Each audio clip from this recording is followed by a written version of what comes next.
CNN reported new evidence revealed in the special counsel's investigation of Donald Trump's document scandal.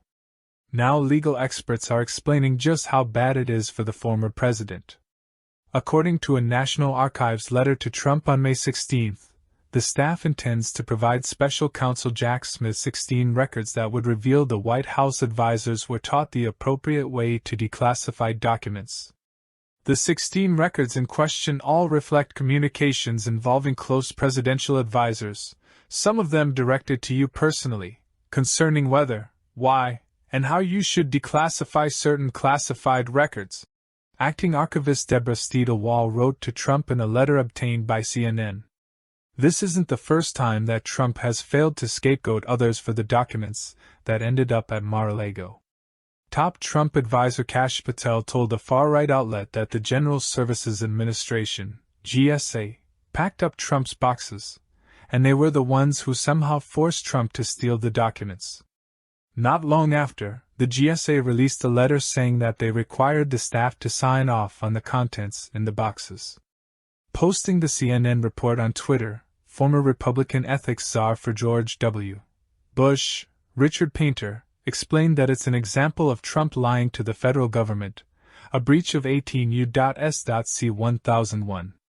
Yet another felony, said Painter.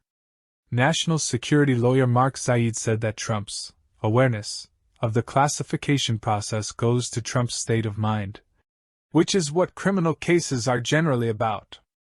Speaking to MSNBC's Alex Wagner, Zaid explained that the case has never been about the mishandling of national defense information or classified documents. It's about the Espionage Act. Mishandling classified information is a fairly frequent occurrence, he said, noting that he wouldn't be surprised if every president since Reagan, and likely before that, had done it. I see all the time, in my cases. What's at issue here is that, as you reported and CNN had reported, Trump and his inner circle were told how to properly classified and declassified information.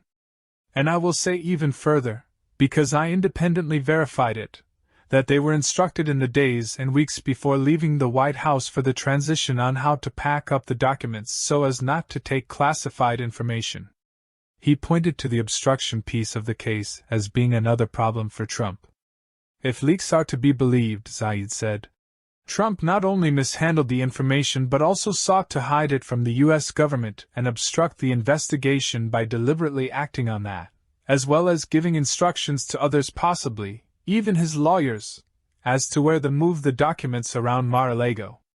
It was reported on Wednesday morning that one of Trump's top lawyers, Timothy Parlatore, was leaving Trump's legal team.